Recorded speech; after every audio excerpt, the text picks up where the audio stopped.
Hi friends, இன்றைக்கி நம்ம என்ன பார்க்க போகிறோம்னா மூலிகை சீவக்காய் தூள் தான் நம்ம பார்க்க போகிறோம். இது வீட்டுக்கு நான் வந்து எங்கள் யூஸ்க்காக நான் அரைச்சிடுறது.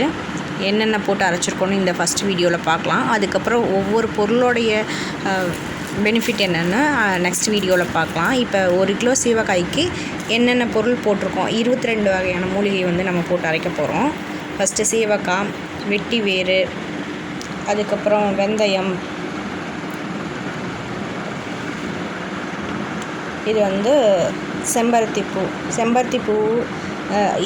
செம்பருத்தி இலை, மருதாணி இலை, இதெல்லாம் வந்து ஒரு 2 நாள் முன்னாடியே நிழலில் காய வச்சு எடுக்கணும். மருதாணி இலை, இது மருதாணி இலை வந்து நல்லா பொடியாகணும், அந்தளவுக்கு காய வைக்கணும் நிழலில். இது பூந்தி கொட்டை வந்து முழுசாக இருக்கும், உள்ளே வந்து கொட்டை இருக்கும், அதை நம்ம எடுத்துடணும். கொட்டை தேவையில்லை, மேலே இருக்கிற அந்த இது மட்டும்தான் வேணும், அதுவும் காய வைக்கணும். கூழாங்கிழங்கு, பாசிப்பயிறு, வசம்பு, இதெல்லாம் எடுத்திருக்கோம். இது ஒவ்வொன்றுடைய பெனிஃபிட் என்னன்று நெக்ஸ்ட் வீடியோவில் நான் சொல்கிறேன். இது கார்போக அரிசி, முழு நெல்லிக்காய் வத்தல், இது வசம்பு. முழு நெல்லிக்காயை வந்து அப்படியே யூஸ் பண்ணுறதை விட அதை காய வச்சது, இதெல்லாம் நாட்டு மருந்து கடையிலேயே நம்மளுக்கு ரெடிமேட் கிடைக்கிது. இது செம்பருத்தி இலை, வேப்பிலையெல்லாம் ரொம்ப நம்மளுடைய ஹேருக்கு ரொம்ப யூஸ் ஆகுது. கொய்யா இலை நல்லா கருப்பாக்கும் முடி நல்லா வளரும். அதனால் கொய்யா இலையும் 2 நாள் முன்னாடியே நம்ம வந்து காய வச்சு எடுத்துக்கணும். இது ஆவாரம்பூ, மகிழம்பூ, ரோஜா இதழ் எல்லாமே நான் வந்து நாட்டு மருந்து கடையில் வாங்கிக்கிட்டேன். ஆவாரம்பூவெல்லாம் சீசன் இருக்கிறப்ப நம்மளே கலெக்ட் பண்ணி வச்சுட்டோம்னா ரொம்ப நல்லது. ரோஜா பூ இதழும் அப்படி தான். அரப்பு உங்களுக்கு பக்கத்தில் கிடச்சிதுன்னா வாங்கிக்கோங்க. இது வந்து எலுமிச்சை பழத்தோல், 5 பழத்தோட தோல் வந்து நான் எடுத்து காய வச்சு வச்சுருக்கேன். எலுமிச்சை பழத்தோலை நம்ம யூஸ் பண்ணிவிட்டு நம்ம காய வச்சு எடுத்து வச்சோன்னா யூஸ் பண்ணிக்கலாம்.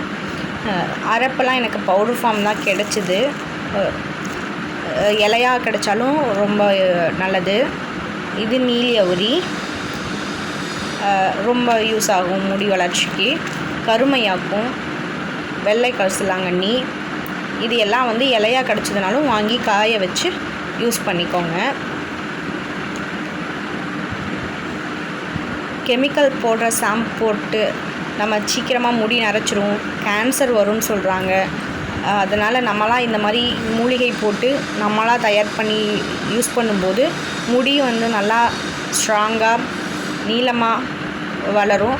கெமிக்கலை வந்து நம்ம யூஸ் பண்ணுறதுலேருந்து மூலிகை யூஸ் பண்ணி ஹெல்த்துக்கும் சரி ஹேருக்கும் சரி ரொம்ப நல்லது. நமக்கு தேவையான பொருட்களை நம்மளாம் வந்து செஞ்சு பயன்படுத்துறதுக்கு பழகிக்குவோம்.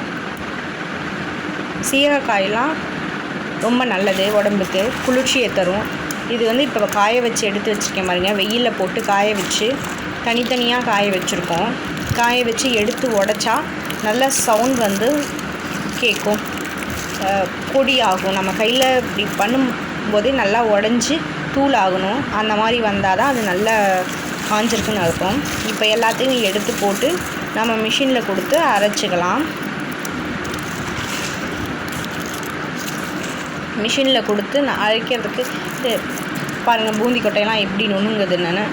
இந்த மாதிரி காஞ்சிருந்தால் தான் நமக்கு வந்து மிஷினில் போடும்போது நல்லா பவுட்ரு ஃபார்மில் கிடைக்கும். அப்போ தான் தலையில் போடும்போது நல்லா ஒரு அந்த பவுடர் வந்து முடியில் ஒட்டாமல் நல்லா சைனிங்காக வரும்.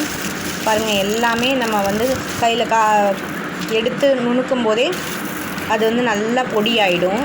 அந்தளவுக்கு எல்லாத்தையும் காஞ்சிருச்சான்னு நல்லா செக் பண்ணிட்டு அதுக்கப்புறம் ஒரு நாள், இப்போ அடிக்கிற வெயிலுக்கு காலையில் போட்டிங்கன்னா ஈவினிங் எடுத்திங்கனாவே நல்லா காஞ்சிடும்.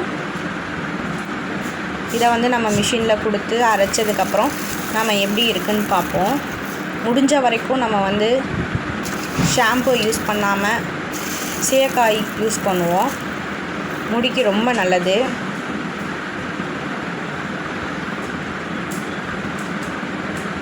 இதை வந்து நான் அரைச்சிட்டு வந்ததுக்கப்புறம் நெக்ஸ்ட்டு வீடியோவில் காட்டுறேன் எப்படி வந்திருக்குன்னு. நெக்ஸ்ட் வீடியோவில் இதோட யூஸும் பார்ப்போம்.